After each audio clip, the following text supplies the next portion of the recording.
the morning after. It is Tuesday morning, and last night was the season finale of season 4 of Bachelor in Paradise. And it did not come a minute too soon, in my opinion. That said, it was a weirdly good finale considering how boring a season it was. It was like chock full with things to talk about. Oh, and for those of you asking, yes, I did get married over the weekend on Friday, and so now I have an extra little ring in here. So yes, thank you to those of you who have sent your well wishes. It's much appreciated. Okay, so I'm gonna go chronologically here. There's a lot to discuss. I love how Taylor pointed out immediately when Chris Harrison brings them all together, he's like, this is the moment of truth. You have to decide, you know, if you're gonna stay together. And Taylor's like, I feel pressure. And I appreciated that she just pointed that out because yes, there is pressure, and in real life you wouldn't have that kind of pressure, and it just felt like, I just like that she pointed that out. It was very honest.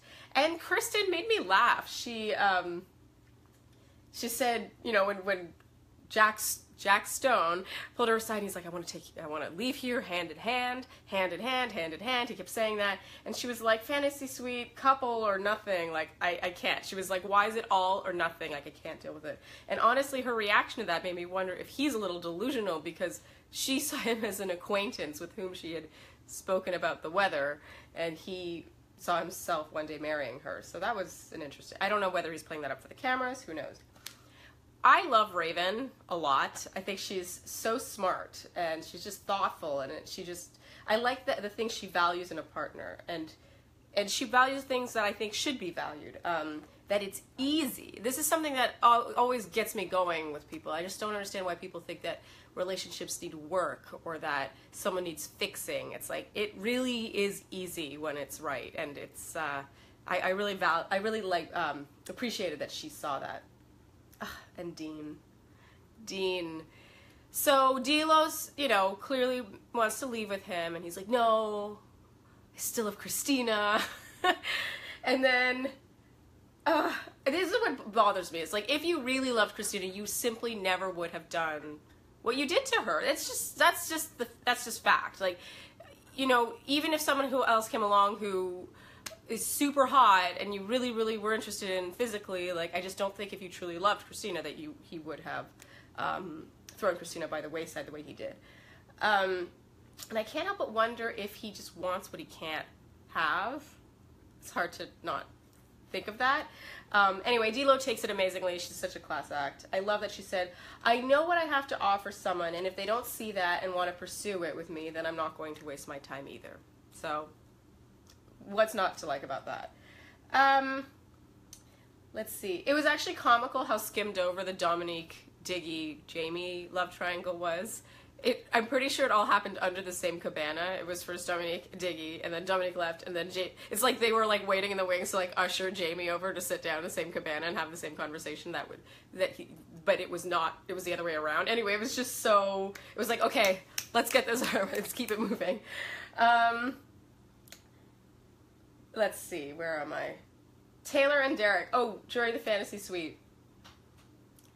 And something was funny about the way they were talking about sex in the fantasy suite and everything. It was sort of like they were so clearly past that point. I'm not necessarily saying whether or not they had had sex. I just mean like in the relationship. It was just, it almost seemed like they were like subtly giggling through it, and I thought that was really cute. Anyway, for once, I'm happy there's a Bachelor in Paradise live segment because it felt relevant this time. And I liked that it was sort of interwoven with the post-fantasy suite segments. Does that make sense? Like where we saw them the morning after. It reminded me a bit of Rachel's finale, which I know some of you guys didn't love, that interactive, that sort of live segment finale thing, but I confess I liked it, so I thought it worked out nicely. Corinne and Demario showed up. This was likable because it was short and sweet. I felt like way too much attention was put on this throughout the entire season, so it was just nice that, you know, I feel like it took about 5 minutes, and that's pretty much what it should have taken. Oh, and did anyone else notice the subtle shade that was shown of Christina, like, when Corinne mentioned her fashion line? I just thought that was interesting, that they made not only that Christina made that face, I'm sure many people made faces, I just thought it was interesting that they showed Christina making that face. Okay, the Kristen, Matt, Jasmine triangle. I kind of wish that Kristen had sort of taken the higher road a bit with the live segment. Clearly, Jasmine wasn't going too much on the offensive. She did mention, oh, she was brushing her teeth. She should have told me she was taking Matt. I see Kristen's point about all the social media and all that stuff, but I think that it just, it would have been better for her. She would have looked a little better if she had not made it about the social media, especially since we know by now Jasmine is a strong personality and she really retaliates. So I felt like there's enough drama. Like let's move on. D'Lo revealing Dean had reached out to her after the show. Okay.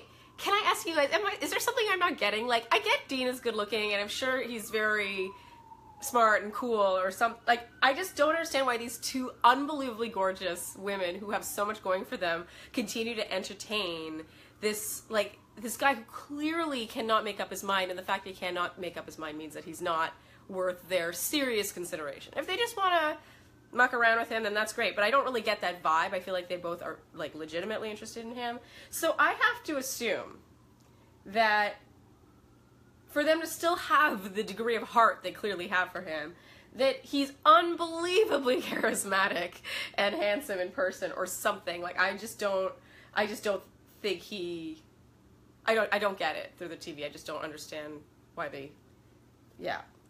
Moving on. Amanda. So well spoken. This was actually a really interesting moment with Robbie. I somehow kind of was expecting them to still be together or to have gotten back together.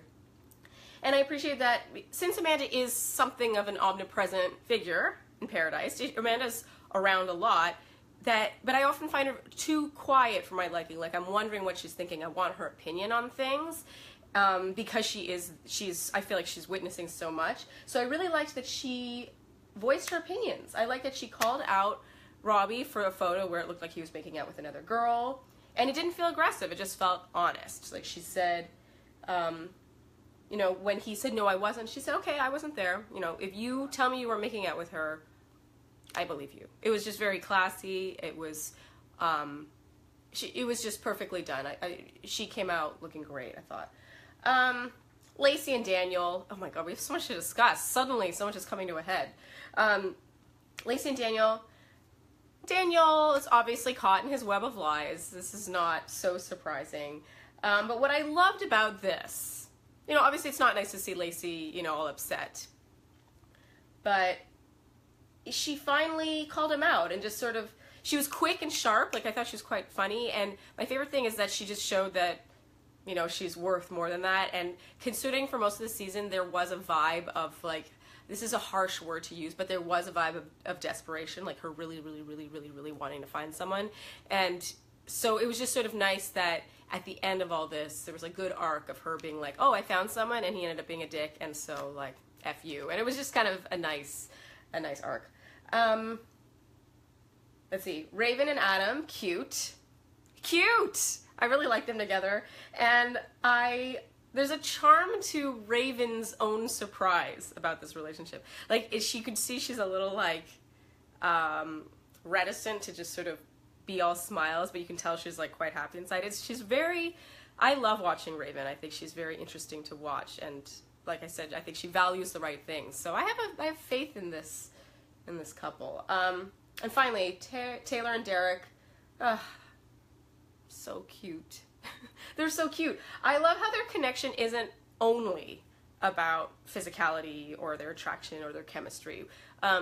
Especially in that world where everyone is just so obviously attractive, I feel like it's easy to be drawn to someone simply because you're attracted to them. And not only is that not what the relationship is based on, but they talk about the other things, like how they respect each other. They respect each other's intelligence, and how they complement each other, complement with an E, and how they support one another. And it's just really, it feels like a relationship that I would support in real life, and it's really sweet. Andy and I just had our wedding on Friday, and we shared our vows, and several people said to us how much they loved the vows. It was really sweet. But how really our vows didn't have much to do with how attracted to each other we are, which is like, obviously we're attracted, we're marrying each other, like it's a given that we're attracted to each other, but it was just more specifics about what about what the other person gets, how on the same wavelength we are. And so I see that in Taylor and Derek, and it's really, really beautiful. So congratulations to the happy couple. Thank God we ended Paradise, this very rocky, rough, tedious season of Paradise, on a good, beautiful note. And I love how at the end of the episode, Chris Harrison says, "Thank you so much for sticking with us this season." There was something about the use of the word "sticking with us" that had me laughing.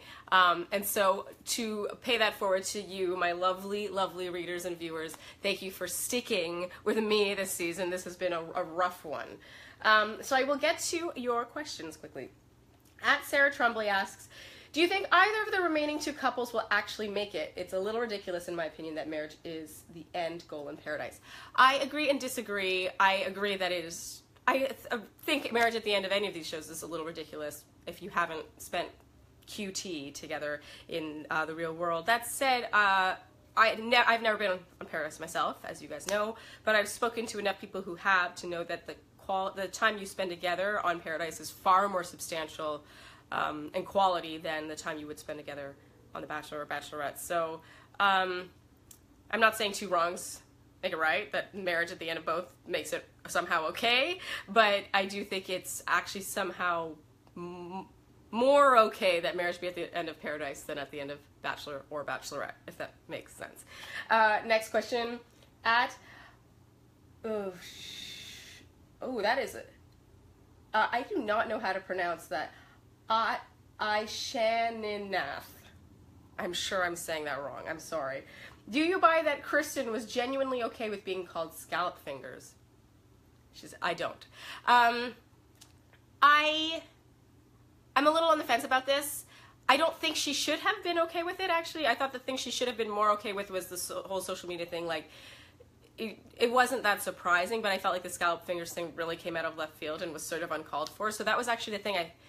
I think she was being a good sport, which was probably a great look, actually. It's just, I don't think she should have been, I don't think she should have let them off the hook as nicely or as easily as she did. And I get that Alexis mentioned that it was just an in-passing story, but it still felt, again, my issue is that it's something that happened in the real world, and then you're broadcasting it for millions of viewers. It's just a different ballgame. So, yeah, I'm on the fence. I'm going to say 50-50. Sorry, that's not a clear answer. Third question. At Omo77 asks, "Is there anyone from Paradise you think is Bachelor/Bachelorette material?" Christina. I think she's gorgeous. I think that men would want to date her. I think she's smart. And I think that she's got that, you know, everyone watched her get so brokenhearted. People would love to see her, you know, find her love story. So get that upswing. So I can see her being Bachelorette. Dean, weirdly enough, I don't think anytime soon, but I can see there being a long, slow play. I mean, if Ari is made Bachelor like 5 years after the fact, after his season of Bachelorette, I can't help but think that, you know, they have Dean on the back burner. Clearly, he has something that women love, so I can see them, you know, so keeping him in the back of their minds. Is there anyone else? Those are the two that really stand out as having that kind of like star power off the top of my head. I'm sure there are others as well, though. That's it, you guys. Thank you so much. Trudy asked, "Did you notice that Dean talks with very little eye contact? It's almost disassociative." Yes. Yeah, I made a GIF last week, actually, of Dean and saying he wanted to give D-Lo all his focus while not once focusing his eyes on her, and I thought that was quite funny. Yeah, it's almost like he actually can't make eye contact while he's talking to someone, so it makes for interesting. It makes me, like, I'm kind of, like, watching it. It's fascinating.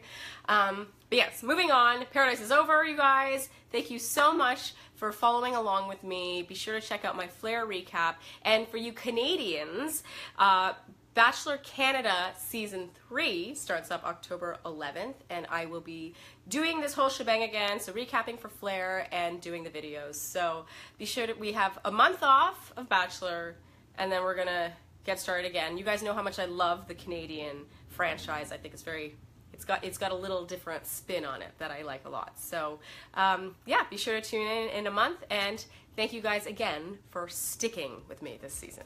See you later.